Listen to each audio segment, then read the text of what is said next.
One of the things I learned really a lot from reading Russian neuropsychology, strangely enough, the Russians had great neuropsychologists, was that the sense of meaning, the sense of engagement that characterizes life when life is progressing in the manner that you would like it to progress is actually an instinct. It's not a cognitive phenomenon. It's not a second-order consequence of thought. It's way deeper than that.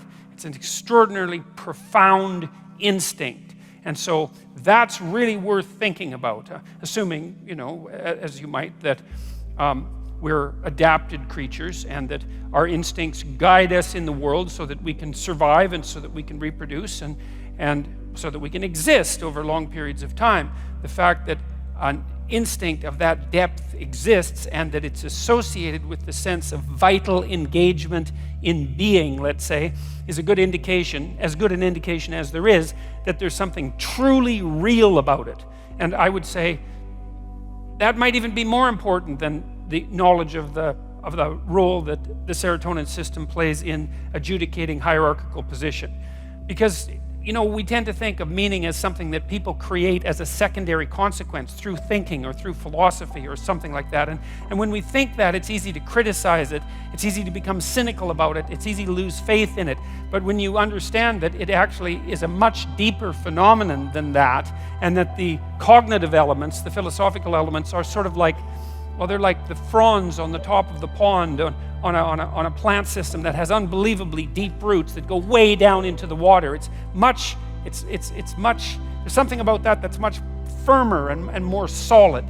And I think the evidence that meaning is an instinct, a deep, deep instinct, is overwhelming. I don't think that popular knowledge has caught up with that. I mean, the research it's not new, but it's been done, I would say, in the main in the last 30 years or so, and mostly by psychobiologists, like people who are really on the hard science end of psychology. And their work is difficult. It's technically difficult. It involves a lot of neurobiology, neuroanatomy, psychopharmacology. It's hard work. It's hard going, but it's unbelievably useful. Do what is meaningful, not what is expedient. Because meaning is an instinct. And meaning is the instinct that guides you in life across the totality of life, right?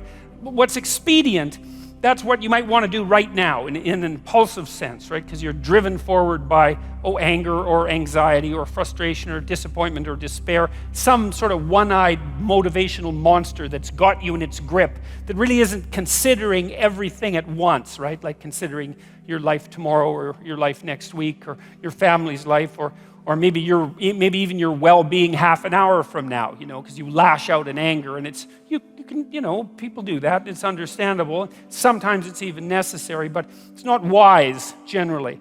And the instinct for meaning seems to be a consequence of the integration of all of those underlying motivations and emotions with social being, and then the manifestation of something like the proper pathway forward.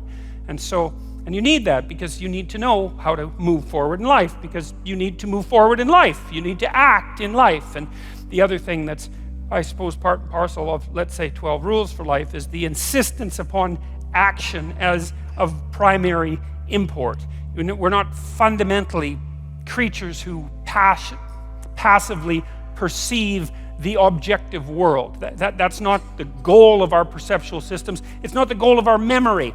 The reason that you have memories isn't to remember the past. The reason you have memories is so that if something bad happened to you in the past, you can figure out what it was that was bad, and you can figure out why it happened, and then you can not do it again in the future, right? It's very practical. And it's the same on the positive end of the spectrum. If good things happened to you in the past, then conceivably duplicating whatever you did to get those good things to happen could have them happen again in the future. So it's practical memory, and it's oriented towards action, and it's oriented towards like the quality of your life.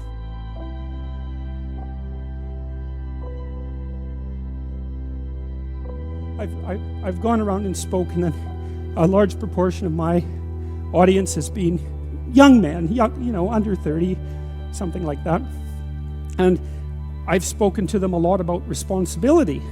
And what's so odd about this is that of all the things that I've spoken about, because I can see the audience and I can feel how the audience is reacting, because I'm always paying attention to all of you insofar as I can manage that. So I get some sense of how what I'm saying is landing, which you have to do if you're going to speak effectively to people. And what happens is, if I talk about responsibilities, everyone is silent, just like they are now. Silent and not moving, right? Focusing, attentive.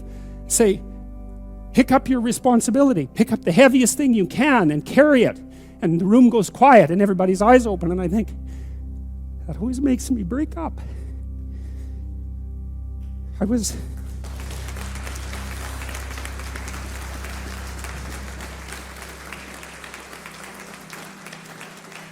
don't know why. I was speaking to an English journalist today who was going to write an article in Spectator magazine, and I was talking about this, and at the same point in the discussion, I had the same emotional reaction. I don't really understand it.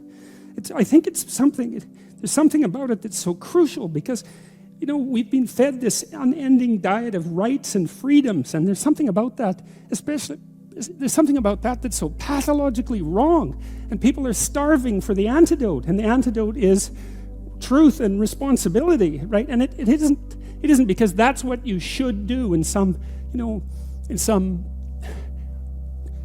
I know better, or someone knows better for you what you should do sense. It's that's the secret to a meaningful life, and without a meaningful life, then all you have is suffering and nihilism and despair and all of that, and self-contempt, and that's not good. And so it's necessary for men to stand up and take responsibility, and they all know that and are starving for that message, and the message is more that that's also a good thing, to stand up and take responsibility, because you're cursed so much now from when you're young with this notion that your active engagement with the world is part of what is destroying and undermining the planet and adding to the tyranny of the social systems. It's like, how about not so much of that, hey?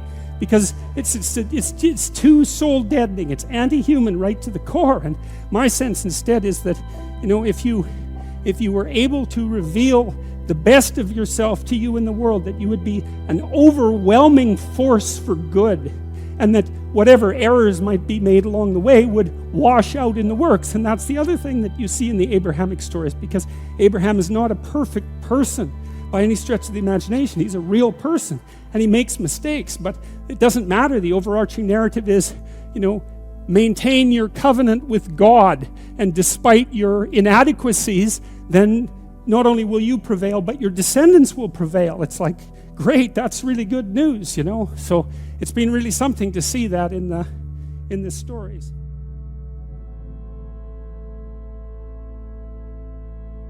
We live in a society, you could say, and that's deep. It's not just human society. Like, we've lived in a society forever. So, lobsters live in dominance hierarchies, and they use their serotonin system, at least in part, to keep track of their dominance position.